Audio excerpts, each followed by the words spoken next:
Welcome to the School Owner Talk podcast, the longest running martial arts school owner podcast in our industry. Join Duane Brumitt and Allie Alberigo as they share expert insights, proven strategies, and the keys to growing your martial arts business.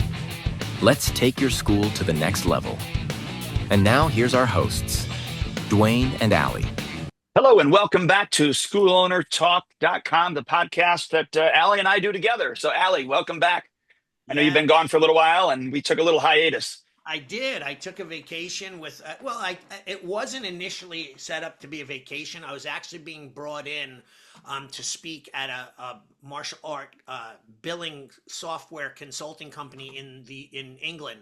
And they hired me, and then my mother-in-law, we discovered she had breast cancer, so we didn't want to leave and go away. So I missed out on speaking, and then I ended up postponing the trip, and we eventually ended up going. Just recently, I went to London for 5 days and France for 5 days. And how was it? It was awesome, but tiring. Like, it wasn't like people always go, well, you're on vacation. I'm like, we walked 7 miles a day, like 22,000 steps or more, like it's crazy. And then, we went to every site we could possibly fit in the agenda, right? Because we wanted to see it all. And my wife's never been out of country other than maybe like Aruba. My daughter once went to England with me, but she was never in France. So we had a good time and, out to dinner every morning, evening, lunch, breakfast. It was expensive though, too, like, because the US dollar is not as strong as the London pound and the euro. So everything, like, if we spent $10, it cost us $13, something like that. So it was an expensive trip. But look, how much time do I have left on the planet? I want to take that time to enjoy things like that, because what the hell do I work for? Like, what's the sense of it? Right. You know what I mean? So you were in France. Did you actually get some authentic French fries or French toast? Yeah, that's funny that they say. I didn't, because I did have fries, right? But they call it chips, even though they're French fries, or they're fries. But I did see a few restaurants that said French fries. Like, someone asked me if they're a fry from France, are they called a French fry or just a fry? Yeah, I had a hard time eating though, because like the French don't really Oh, speak English that much. Obviously, England was easy, although veganism is just catching on, so they were more aware of being a vegan and they were able to help me. But we had a lot of restrictions in restaurants, but we did find a few really great vegan restaurants and enjoyed that. But in France, it was very tough oh, I bet. because of the language barrier. You got, and all the menus are like very barely in English, so you don't really have English descriptions of what's in it, and you're trying to You mean you communicate. didn't take a picture of it and upload it to Chat GPT and have I it tell you what did. it I said? should have. My daughter was with me. She was just going through chat for everything. How do I find a vegan restaurant near us? And it would tell her all the places. It's amazing, chat. It's just incredible. Yeah. So it So was a good time. I'm happy. But I'm happy to be back. Like, we were itching. We couldn't wait. We're on the plane. We're like, I can't wait to be in my own bed, on my own couch, in my own kitchen. Like, you miss those things.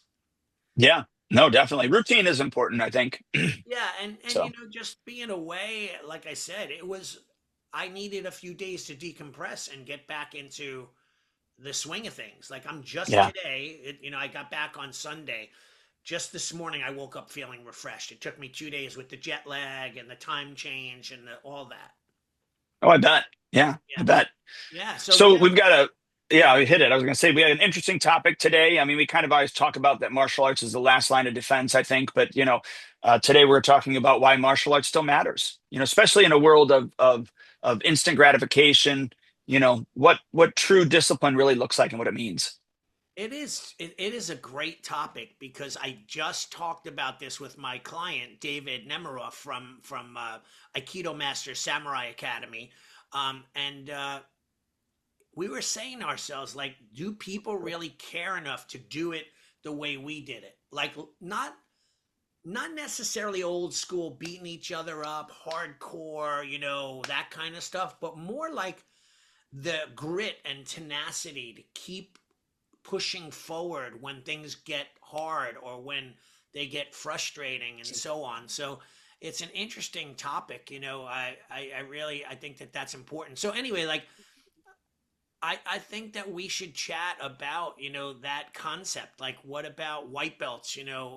Let's just say you have two white belts the same age, right? And, one quits after 14 days and the other earns their black belt after a year or two, or whatever it takes to get a black belt.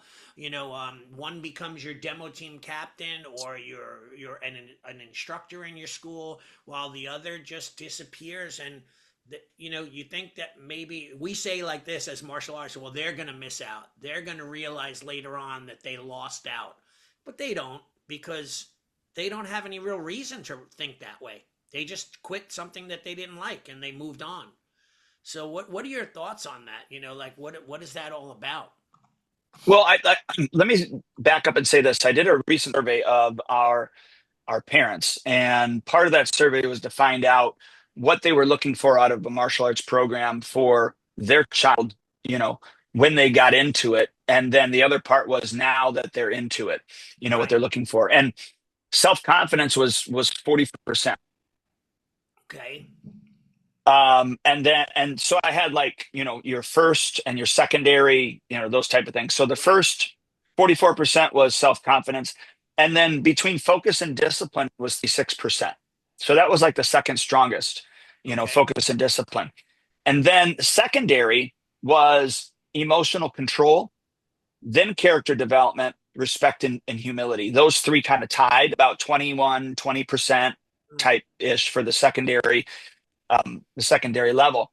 And so, what was interesting with that is the fact that, really self-confidence is still number one. And in our industry, in what we do. Now, there's obviously different, legs of self-confidence, because that could be defined in many, many different ways. And I think every parent would probably give you a different definition of what self-confidence means to them. I didn't drill down, in that survey about it. I was just looking for, obviously, I was looking for key phrases for marketing Right. on, what actually sticks with parents. And so, do I think that martial arts still matters? Yes, because I don't know of many other activities, and I hate to use as an activity, label us as that actually teach self-confidence. Can you get self-confidence from, you know, being a better baseball player? Right. Sure. But you only have 9 people that are out at a time, Right. right? Yeah. And unless you're one of the 9, I don't know that your self-confidence is getting built all the time. Right. My self-confidence in baseball, I mean, I sat on the bench, and the only time I got in was because I got in because, you had to get your time in. And then Right. I played right field or left field. They wouldn't put me in center field. I was not a good baseball player. I was scared of Right. the ball, you Hmm. know. So even though I was a part of that team, I did not feel like I helped that team, especially the kids that did really, really well.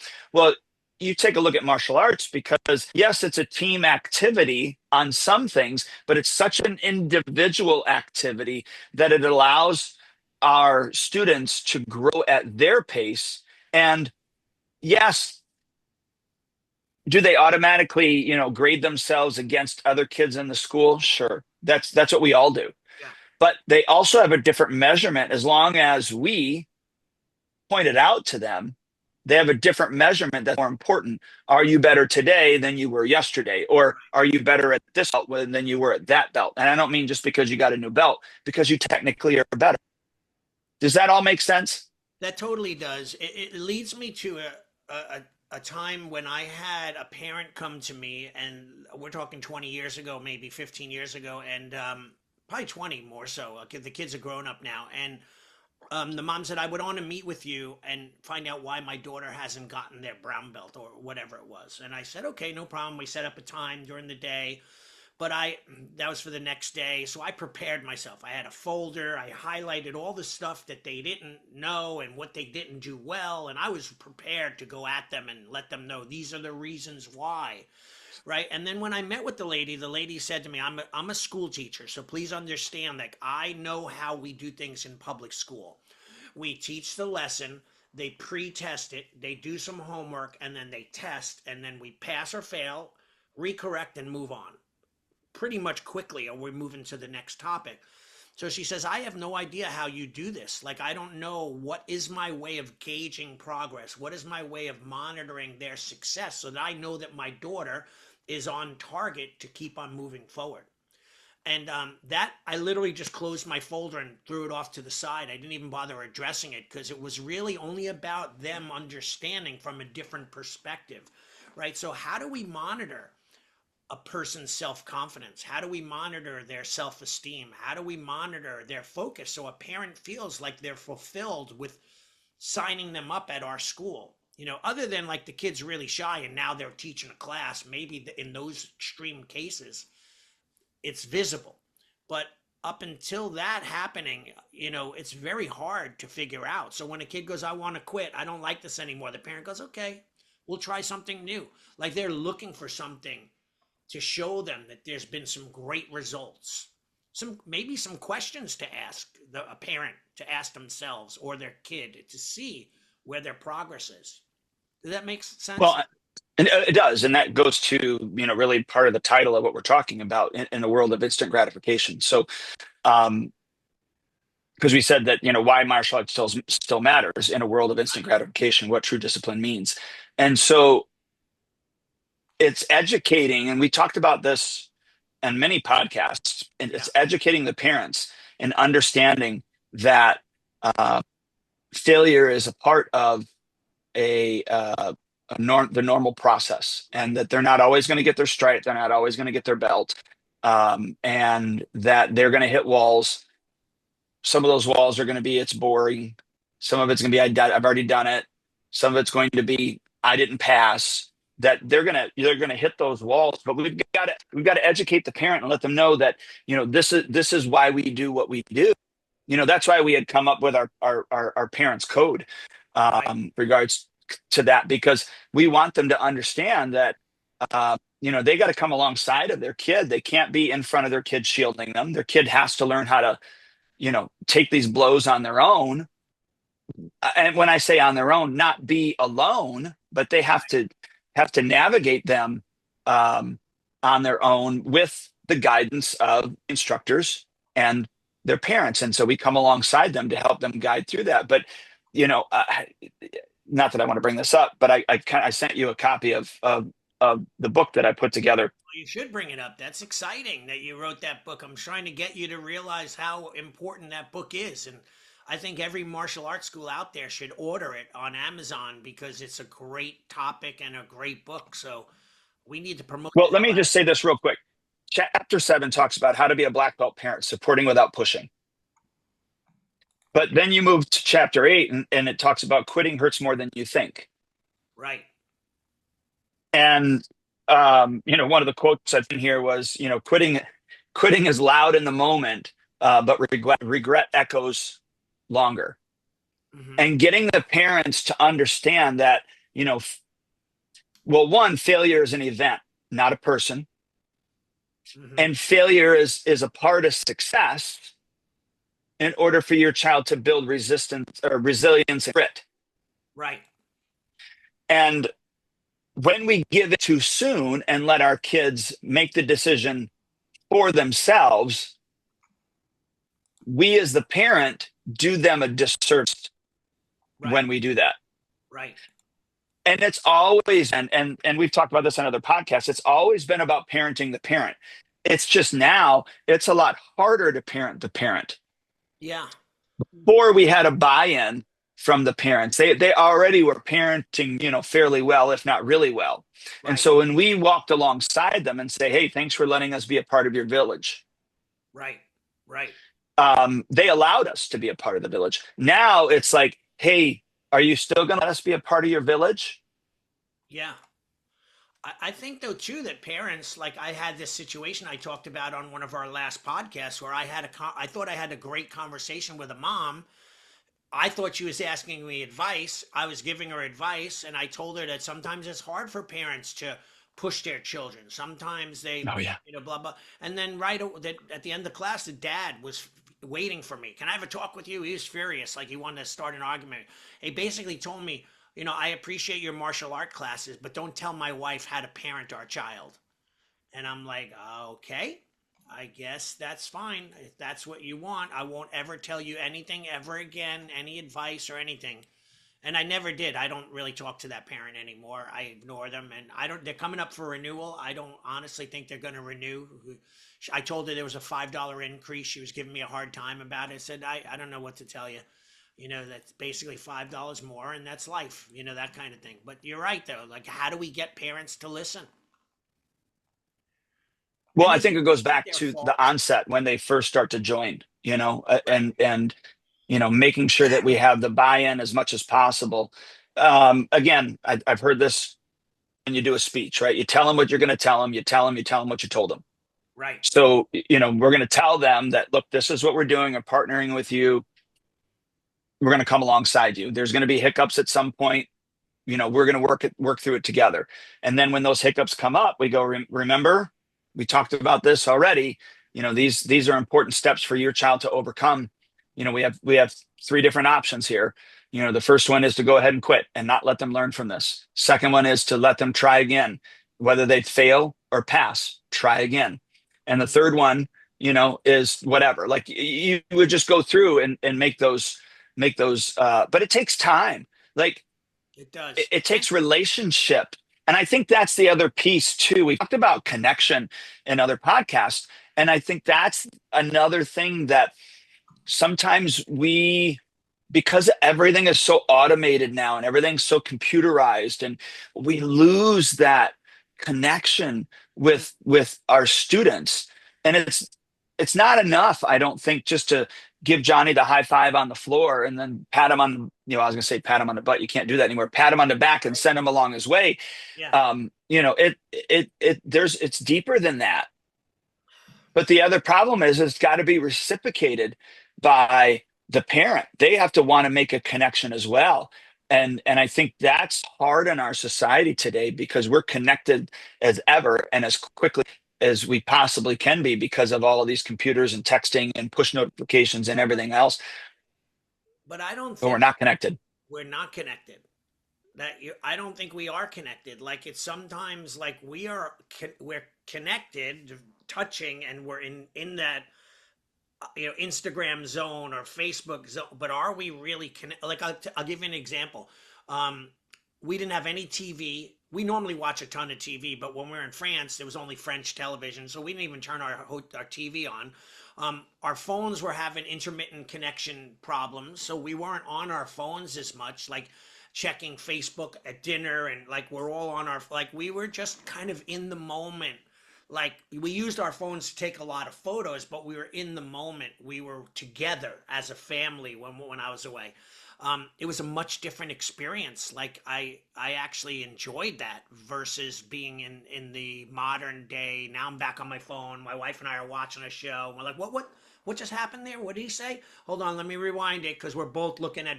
We're literally watching. My wife will go, you're watching a video. It's so loud I can't even hear the TV show. Like so we're connected, but we're really not. But here's the thing. What's your opinion on this and thoughts? Because we want parents to be involved, but they hired us and signed their kid up so they can kind of not be involved, right? They're letting us be the people who teach the martial arts and give them the lesson. Like, for example, if I had my daughter in flute lessons, I wouldn't expect the parent, like if I was a flute or guitar teacher, I wouldn't expect the parent to learn how to play guitar, like so that they could double check their kid or learn like they have to do is really go show me your guitar what you learned today. But most parents don't have the time and energy. They get done from the guitar lesson or the dojo martial arts school lesson, they go home, they're into the next thing. Now they're relaxing, decompressing. It's very hard to keep people engaged. Well, I did a school talk last week, and then we did a mass enrollment. It was a graduation, thing on the weekend. And greeting everybody coming in. And there was had to be a grandma bringing in her grandson, checked him in, started walking back out. And she says, well, this is done at 11. I said, yeah, it'll be done. It'll probably be about an hour. I said, but we require you to stay. And she's like, oh, really? I said, yeah. And I just told her, I go, this is not a babysitting service. We expect you to watch. Right.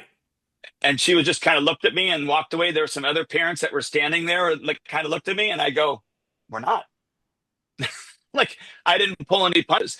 And then when I did my mass enrollment, and did my sales pitch, I told them, I go, look, we want a part of your village. Now I know we put our pants on the same way you, but I can guarantee you that your kids are going to look at their martial arts instructor differently than they look at you. Right. And you're dealing with law of familiarity. What does that mean? That means that you can say it over and over and over again, and it's like noise. It's a Charlie Brown teacher going wah wah wah wah wah wah. Exactly. But when they hear us say it, they go, "Oh, I should do that." And when you repeat back the same phrases we use, they're going to hear our voice. And I said, as long as you allow us to be a part of your village, it's going to be a good thing for them, for us. We're going to be able to build your children. I said, but I said this at the during my sales pitch. I go, but if you don't want other people to be a part of your village, then we're not the right school for you. I love that. It's funny. I had my meeting back from my trip yesterday, and I was asking, like, we're doing Breast Cancer Awareness Month, and we do, ninjas wear pink belt. We had a special pink belt with a black stripe, and I built up this whole story. And I'm like, how many belts we sold? Oh, we sold 40 belts or something like that. I'm like, we should have sold 140 belts or more. And I said, what's going on? Oh, the parents are saying they bought a belt last year and then you're not going to let them wear it. I said, why would I let them wear the belt they bought last year? The whole entire idea is buy a belt, money goes to the charity. I'm not taking any money. All $20 for the belt that they get to wear all month long goes towards the charity. So obviously they're not getting the message. They're not understanding the connection, why they have to get a belt for their kids so that they have the opportunity to talk about breast cancer and altruism and giving back, and why it's an honor to wear that belt and how you help out and do something good. They're just thinking, save the $20. Like, that's all. They're not really interested in learning what power they have at their fingertips. Right. And we got to really teach that. So I think we should Can I give you, I throw this out if you've never thought of it? Yeah. Just change the stripe every year. So did. one is black, one is white, one is green, one is whatever, and then they can't sneak in with the old pink belt, because this year we have a pink belt with a black stripe down the middle. And I said, good. It has you wear the heart of a black belt, But there are people that are not wearing the belts or buying them because they don't want to spend the $20 because last year they bought it for $20. I'm like, you do understand that this is a charity event. It has nothing to do with me. Like, you have to, but they're not engaging. So again, it's a matter of communication, me being on the pulpit out there selling it to all the parents. Like, why don't you have a pink belt? Like, I got to make people feel uncomfortable. Now they're going to be annoyed at me, that kind of thing. And sometimes I lose my energy. I lose the steam. I just give up. I'm like, why bother? I'm not making money. I'm doing this for a good cause, right? Like, why bother pushing people?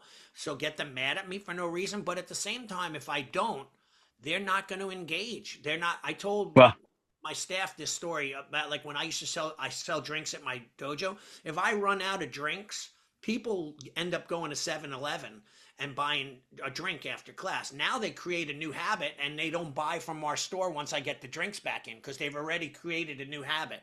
So I got to get them back on the habit of buying a drink after class, right?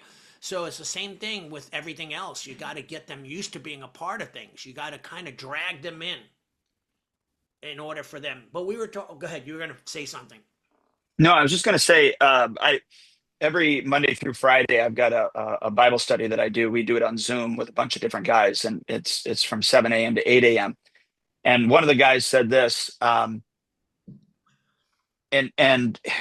this was in reference to people that, because he works with people that are coming out of addiction, so drugs, alcohol, whatever. And he said, he goes, I've had to apologize to people before and say, look, I'm sorry I was angry about this. He goes, obviously I want this more than you want it. Right. And that's where my frustration is. And I can't want it more than you want it. So until you want it just as much or more than I want it for you, Right. there's nothing I do. Mm. And I thought about that with regards to what you're saying is like we want this level of commitment or we want this from our parents and our students. But maybe I need to apologize and say, I'm sorry. If this sounds like I'm coming off wrongly, it's just maybe I want this more than you want it. Right. Oh yeah, that's 100%. And that's a great approach. I love that. But then I think sometimes they'll just be like, okay, you're right. You do want it more than me, and then walk away. Like I remember Sure. years ago, I mean, I was a hardcore, like this is my way or the highway type school. I'm not like that anymore. And I'd say, I remember talking to one of my kids who eventually got his black belt, became a, second degree, traveled to Japan 2 times, was a Navy SEAL in the military. Anyway, long story short, I remember them going, yeah, we're not going to come to the Halloween party. So my answer to the parent was, okay, don't bring your kid back to school anymore. Well, what do you mean? Don't bring him to the dojo anymore. If he doesn't come and support our events, you don't need to be here. And that was how I left it. And I went out and taught. They were signed up for that party. Became my most dedicated people, but I was not playing a game. Like, all right, you don't want to do it? Don't bother. Go away. Like, I don't need people like you. It was a different mindset back then. People were more loyal, maybe. I was maybe more forceful. I thought it was better for the students. And by the way, he still reaches out to me on Father's Day, and says hello and birthdays. Stays in touch with me. And he has 3 kids of his own now, and he still stays connected with me because I must have had some sort of impact on him. Right. So anyway, so your thing was discipline, focus, self-esteem. They all said they wanted, right? So what do you do? Like, what do you suggest? Well, again, I think it just goes back to communication, but it also goes back to creating. Um, what was our last podcast? We talked about breaking the third wall, and so letting the parents know, or even asking the question, like, "Hey, parents, what did you just see out there? Hmm. Did you see any focus? Did you see any discipline? Did you see any confidence? I And then I just don't have ask. I don't have that inter-classroom communication. So they're sitting in the lobby and they can't even hear. They just get to watch. So I often come out and say, "You see my gray hair? That's because of your kids." And then I laugh and I go, "They didn't really listen that well today, but they're doing okay." Like, but you're right though. You have to break that third wall. I love that saying. That's a book we should write, you and I. Break the third wall. Yeah, think about it. I mean, that's really in every business that's important is getting through, like you just said, the communication where they actually listen, where they're hearing you, where you get them vulnerable enough that they take their guard down and they actually listen to what you're saying, by the way, for their own benefit. Yeah, it's just the fact that we can lead them all we want. We just can't make them drink. Right. And of course you can salt the oats and all that other stuff. And I think we do. I think as a good martial arts instructor, we do that to our students. I don't know that we do that with the parents. So that's the other level to that. And quite honestly, okay, so I'm just going to say this. Don't hold me to it. But my thought process was, I want to come out with quarterly books, Right. not big books like Right. this book here that I sent you. It is only 54 pages. Nice. So it's just a small little quick read, but I thought, I want to come up with quarterly books that I can, every quarter promote, but two, every quarter give opportunity to dig deeper into, who and what we are at TriStar, to communicate that to the parents. I can't make them do it, but at some point I would hope that there would be a book they would go, "Oh, that intrigues me." Right. You know what I mean? Because okay, this one's called Raising a Black Belt: The Parent's Guide to Growing Confident, Respectful, Resilient Kids. not everybody would want that, right? Yeah. There's going to be some people that may not want that, but then I do a different one that they go, oh, I want to learn that, or that sounds interesting. So that's part of it. To help with the communication, I we are Mr. Bean and I are going to be doing a podcast for our school, Right. and we're going to do a weekly podcast, about 30 minutes, and there's going to be different topics. But again, it's going to be another communication opportunity. We're going to put it on our app so they can access to it right on the TriStar app through Spark. Nice. So there's other layers and of opportunity to make this communication thing, even better.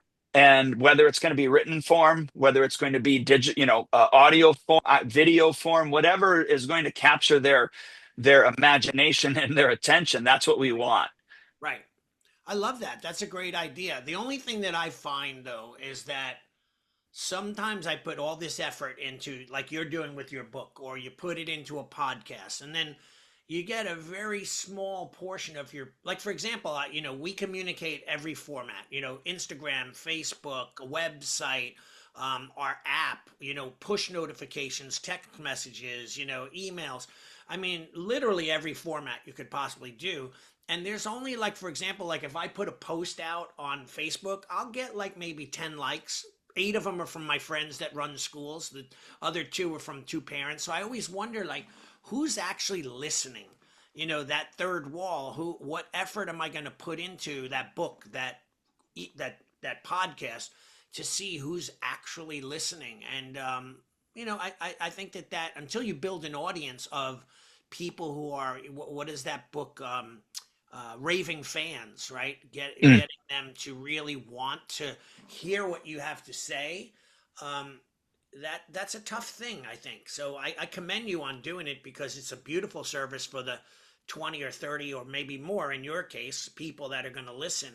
But how many people are really going to listen and take it to heart? Like, how much? And I think of things these days as like, do I want to put the energy into X, Y, or Z? Or do I want to sit down and watch the next Netflix series, and enjoy my life? You know what I mean? You know what I mean? Sometimes I'm wondering, like, if I'm putting effort into things that are not really playing out. So we have to really make sure that we get that buy-in. Well, with regards to the podcast, we're going to leverage it. So, yes, it's going to be a video-based podcast, but then we can rip those videos and put different short clips on our website, or excuse me, on our YouTube channel, and on all of our social media. Right. So that's going to give us more content. And then, of course, we're going to take the transcripts and then have AI write a blog post that is SEO friendly for our location. So, like, we're going to squeeze a whole bunch of different things Right. out of it. You know what I mean? And even make some short social media posts as Great. well. So it's more content. I So we like do that. one podcast, but we're able to get, 10, 12, 15 other things out of it. And quite frankly, from those transcripts, we could take those, and we've talked about this a little bit, not you and I, but Mr. Bean and I, that we could take those, and then, depending on the podcasts, we could also take those transcripts and put them into, a book form, Right. of different topics under one heading. You know what I mean? So there's That's great. leverage we have when it comes to that. Does that make sense? It totally does. And by the way, I want all the listeners to understand what you just said. And I'm being a little bit of a pessimist, right? And you're being an optimist, and I love that, because not only is this just a book, or is it a podcast, now you just mentioned 9 or 10 other things you could do to kind of squeeze the juice out of that already made orange, right? Like, to get more out of it. And you mentioned, taking it and taking clips and putting it on your social media, sharing it on your app, all the different things. You're going to turn it into a transcript. You're going to turn it into other lessons and so on. I think that's pretty amazing. So, Well, and the other part to that is, for years, probably for the first 20 years, I did a really good job of being known in our community. mhm. And I would say probably the last 7 years, I've been out of the game. Okay. Following our son through his volleyball career to, just, a bunch of different stuff. Yeah. Um, and quite frankly, there's a bunch of school teachers now I don't know. There's school principals I don't know now. They're like all my target market and the people that are connected to it have changed. Right. Right. And I need to get back out and be known as the school that everybody goes to Yeah. once again. Does that make sense? Yeah. Yeah. You have to always, it's so funny. I, just like anything else, you have to stay relevant, right? And I used to be on the cover of a few magazines, and I used to coach for Member Solutions and then APS, and I was their head coach. So I was in front of thousands of people, and I would speak at the conventions. I haven't done any of that stuff in quite some time, so people don't really know me like they used to back in the day. I wasn't sought after. So nowadays I'm not, as popular or as, in front of people as I was. So you do have to constantly toot your own horn, get yourself out there, promote yourself, and so on. Well, you are who you hang with, and because you're hanging with me, you're Yes. not known. No, well, no, I was going to say that's why I am known. Oh gosh. So back to and I brought all that up to say that it's all based upon the communication that I'm trying to do Okay. to get to our parents, to get to our target market, and to be known as the local town hero, if you Yeah. will. That our school is why martial arts still matters. And how we do it is different than what everybody else does because yes, anybody can teach the kicking and punching. And Right. that's what I said in my sales pitch. As I told them, I go, anybody can teach your child how to kick and punch and defend themselves. I said, but they're going to have to defend themselves mentally, emotionally, and socially well more than they're ever going to have to defend themselves physically. Now, are we going to teach them how to defend themselves physically? Absolutely. But we also want them to learn how to have, regulate their own emotions, Right. stand up in front of a crowd and be able, or small audience, and be able to public speak, have the confidence to be able to stand up not only for themselves but other people. And I go, what you saw here today when you had these kids coming out and doing these things in front of you, and as I pointed out, they were doing small little public speaking opportunities. And I'm getting warmed up and comfortable with that. So when they have to do it at school or other places or in their job, they already are going to be able to do it. I go, it's not just about kicking and punching. It's really about creating the leader that your child was born to be, but it takes a village to do it. And that's what we're here to do. It's funny. I think I said this on one of our other podcasts. I was teaching a few weeks ago, and one of my students says, "Oh, there's a guy here. He wants to donate a pair of sai that he had got from when he was a student." So I walk out. He looks familiar, but I'm like, oh, "Who are you?" And he's like, "Oh, I'm so and so." I was going to say his name, but and and I'm like, "Oh my god!" Like I immediately remembered this kid. He was like a little kid, and he trained up until like blue or purple belt. He was probably like 13 years old or 12 years old when he quit. He's in his scrubs and he's a doctor. He's a pediatrician or a regular, doctor for children in my area. And I'm like, holy mackerel, and I can't believe it. This is great. We talked for a while and he goes, I really used a lot of what and he quit at 13. It's not like he lasted to black belt. He goes, I used a lot of what you taught me in becoming a doctor and I still use it every day. I'm like, wow, that's cool. Like for parents to hear something like, I asked him, I said, could you do a testimonial and say that on, on Google? He never did. But how cool is that? Right. So that's what we have to communicate with the families, right? We got to get them to understand that maybe it's good for you, Duane, the 9 steps to recognizing self-confidence, that kind of thing, how to get there and what parents should look at to see, to monitor wow, check mark, they do this, they do that, they do this, they do that. Right. And then that way they have a way of monitoring what we're claiming that we teach. Yeah. It makes sense. No, it makes perfect sense. Yeah. So, It makes perfect sense. yeah, so I think that that's important. I again, it goes back to like why martial arts are relevant. You and I both know this, and I could talk till I'm blue in the face, and probably until the day I die. I believe martial arts is life changing. I always say it's the magic pill that could solve most problems in the world. And the respect and the loyalty and the discipline and the honor and the physical fitness and the flexibility, all these things, I could go on and on and on with a list of things that are beneficial from the martial arts. But I think parents do not understand it to that level. They just understand, I was told by my doctor, or I was told by my friend, put my kid in the dojo because he needs more confidence.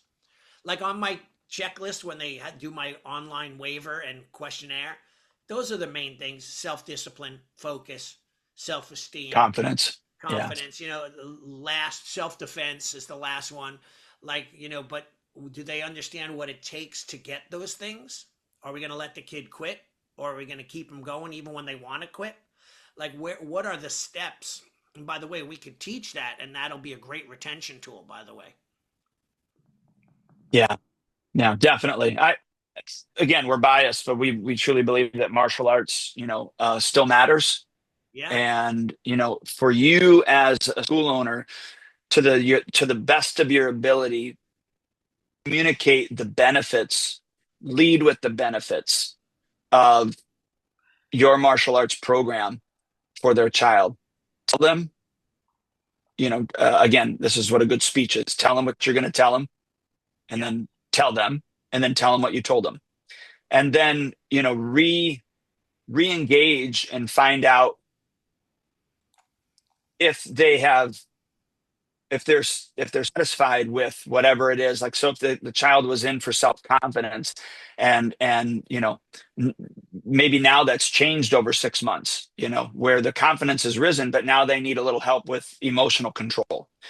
Things I've change had. along the way, right? They didn't have confidence, now they do. But what's the next thing you want them to work on? Maybe anger or patience or perseverance. Like, it's got to change, because it's not just confidence. Because now the kid's confident, he's in front of the class teaching, he's doing all these things. But what else? You want to now shift your goalpost, or move it back a little, or whatever, so that they achieve that next goal in mind. And I think that's important for not only the students but for the parents to continually be setting. Yeah, definitely. So it's a never ending opportunity for us to educate. So I think we have to become good with communicating the benefits. Hmm. We have to become good with understanding what each individual parent and student needs. Hmm. So in order to do your due diligence and do right by the parent and also the kid, Right. you need to come up with some sort of structure that Hmm. allows you to capture that information and then be able to know what it is that they're looking for, deliver on it, but then revisit and say, okay, now we've seen this improvement, right? Yes. Okay, great. Is it where we want it to be? Do we want to continue to grow that? Are there other things that we're looking for? Right. Um, because when the parent brings up what they're looking for, and then you keep revisiting that with them, when they sit down in your lobby, instead of being on their phone doing this, you're actually they're looking at their kid, and they're looking to see that self-confidence or that discipline or that respect.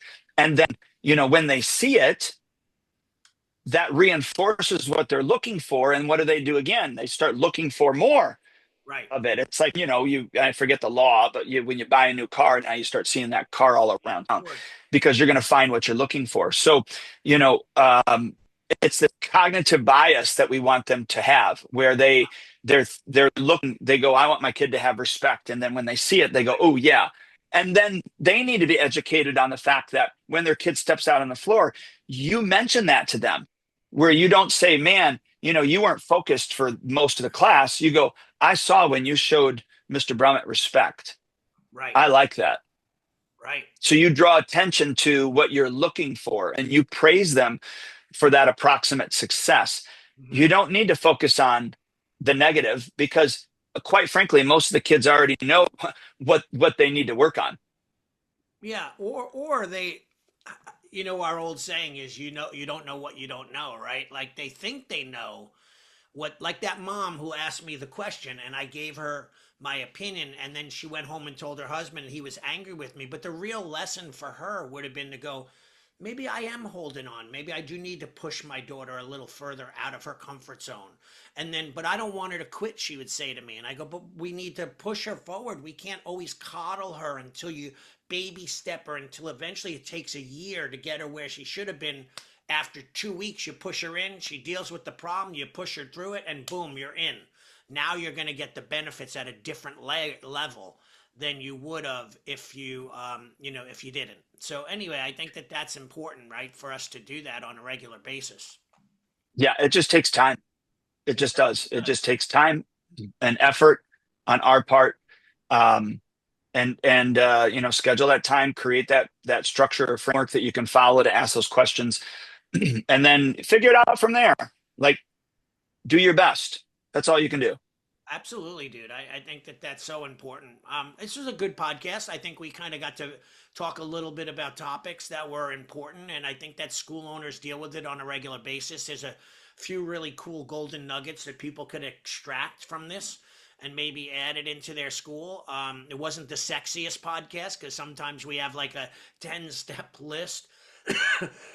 Excuse me, but there's a lot that they could do to really help increase their communication skills within their own school as well. Agreed. Well, share this podcast, with your other school owner friends. Like it. Go on Spotify and Apple and all those other places that you listen to it, and leave us a review because that does help. Yeah, it does. And share the podcast. A lot of people say that their friend turned them on to this and now they understand it and now they're fans. So please listen, share, and help us promote. We want to, again, let me just reiterate and say this for the millionth time. You and I don't do this for the money. We don't do this for anything more than helping the industry and school owners, right? We're not using it for anything other than sharing. We would love to get a sponsor and love to get people that would help us absorb some of the costs and all that. So if there's anyone out there that wants to be a part of this, if they have a business that could benefit from our listenership, but you and I do it because we just love to help people. And what are we at? Like almost 500 podcasts already. No, this is 426. Oh, okay. So that's still massive. Yeah. Right? Yeah. Crazy. No. Yeah. Yeah. Agreed. Yeah. And we do have some sponsors that really cover, most of the, not all the costs, but it covers a little bit of the cost. So. Right. But you know what I mean? We would love to have Joe Rogan sponsor us. Somebody like that, so you and I could retire and just do podcasting. Right. Well, everybody would like to do that. Yeah. Wouldn't that be great? All right, Duane. Well, you have a good day, sir. Welcome back. Yeah. Thank you very much. I'll talk to you real soon. Have a great day, everybody. Now that's a wrap. Another episode of Martial Arts School Owner Talk is in the vast library. We appreciate you tuning in and being part of this incredible community. A huge thank you to everyone who makes this podcast possible, including our sponsors, such as EliteInsights.com, your go-to high-performing website company for martial arts schools, LeadHunterMedia.com, your expert in digital media and content creation for martial arts schools, AddHealthCoaching.com, helping school owners unlock a powerful revenue stream by providing the tools and framework to become a health coach. Thanks again for joining us. If you found value in today's episode, be sure to subscribe and share our show with other school owners and friends. See you on the next episode.